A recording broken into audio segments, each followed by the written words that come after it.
Hello guys, welcome back to another blog. তোমরা সবাই কেমন আছো? আশা করছি খুব ভালো আছো। আমিও ভালো আছি। অ্যান্ড এই কদিন না আমাদের ঘোরাঘুরিটা একটু বেশি হয়ে যাচ্ছে, তাই আবারও আজকে একটি ঘোরাঘুরি ব্লগ তোমাদের সাথে শেয়ার করছি। আমি আর মা জয়ন্তী থেকে আগের দিনে এসেছি কামাখ্যাগুড়িতে।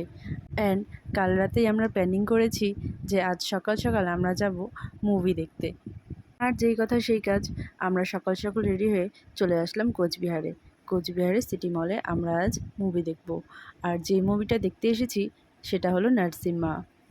এর আগে আমি সেরকমভাবে মুভি কোনোদিনও দেখিনি। দেখেছিলাম যখন দিলওয়ালে রিলিজ হয়েছিল শাহরুখ খান আর কাজলের, তখন আমি, মা, বুনু আর আমার পিসি মিলে গেছিলাম দেখতে দিনহাটাতে। আর আজ আমি যাচ্ছি নার্সিম্মা দেখতে। আর যখন দিলওয়ালে রিলিজ হয়েছিল তখন তো খুব ছোট ছিলাম, তখন না এই মুভি থিয়েটার এগুলোর সেরকমভাবে মজা উপলব্ধি করতে পারিনি। তাই আজ ফুলফিল মজা নেব। আমরা টিকিট কেটে নিয়েছি, এখন পপকর্ন নিয়ে আমরা ভিতরে যাব। ভেতরে ঢোকার আগেই আমাদের 3D গগলস দিয়ে দেওয়া হলো আমাদেরকে। এবার চলো মুভির মজা নেওয়া যাক। আর মাত্র কিছু সময়ের অপেক্ষা। পিছনে অডিয়েন্স বসে গেছে। আমরা না পিছনে সিট পেলাম না, সব বুক অনলাইনে সব বুক করা হয়েছে, তাই আমরা অনলাইনে সিটটা পেলাম। আমরা যদি অনলাইনে বুক করতাম তাহলে হয়তো বেটার হতো, কিন্তু একটু বেশি টাকা নিত। ঠিক আছে, দেখা যাক বইটা কেমন। Waiting for Narasimha. এই নার্সিম্হা মুভিটার জন্য আমরা সবাই খুবই এক্সাইটেড। অ্যান্ড মুভি শুরু হওয়ার আগেই ক্রাউড শুরু হয়ে গেছে। নার্সিম্হা মুভিটির সবথেকে ভয়ঙ্কর পার্ট তোমাদের সাথে শেয়ার করছি। এটি মুভিটির একদম লাস্টের পার্ট, যখন হিরণ্যকশ্যপকে নারসিম্মা বধ করেছিল।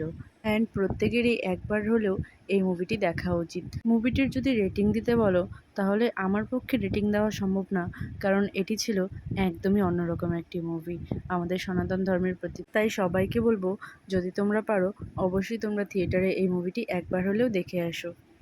যাই হোক, আমরা মল থেকে বেরিয়ে লাঞ্চ করে নিয়েছি। অ্যান্ড যাওয়ার পথে দেখছি এখানে সুন্দর একটি মেলা বসছে, তাই এখান থেকে কিছু মালা আমরা কিনে নিলাম। আর এত সুন্দর সুন্দর জিনিস বসেছিল মেলাতে, মানে সব কিছুই কিনে নিতে ইচ্ছা করছিল। যাই হোক, আমরা পরবর্তীতে দুটো মালা নিয়ে এসেছি। অ্যান্ড আজকের ব্লগটি তাহলে এখানেই শেষ করছি। পরবর্তীতে আবারও সুন্দর সুন্দর ব্লগ তোমাদের সামনে নিয়ে আসার চেষ্টা করব। আজকের জন্য এতটুকুই। দেখা হচ্ছে আবার অন্য কোনো ব্লগে। টাটা।